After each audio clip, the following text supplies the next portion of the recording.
আবার একটি নতুন রেসিপি নিয়ে আপনাদের পাশে চলে এলাম। সুজির বিস্কুট। শুরু থেকে শেষ পর্যন্ত দেখবেন, সাবস্ক্রাইব করবেন, সঙ্গে থাকবেন, পাশে থাকবেন।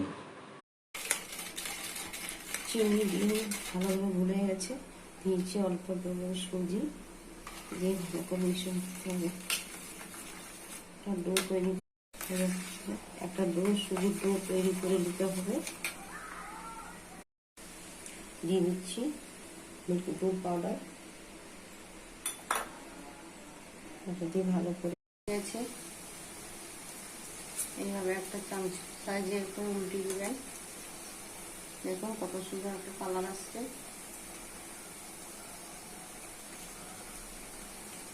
কত সুন্দর উল্টিয়ে যাচ্ছে, ফুলে যাচ্ছে ওটা।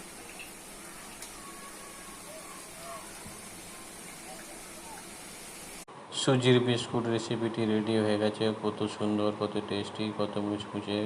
বাড়িতে করে খাবেন, পরিবারকে করে খাবেন, সাবস্ক্রাইব করবেন, সঙ্গে থাকবেন, পাশে থাকবেন।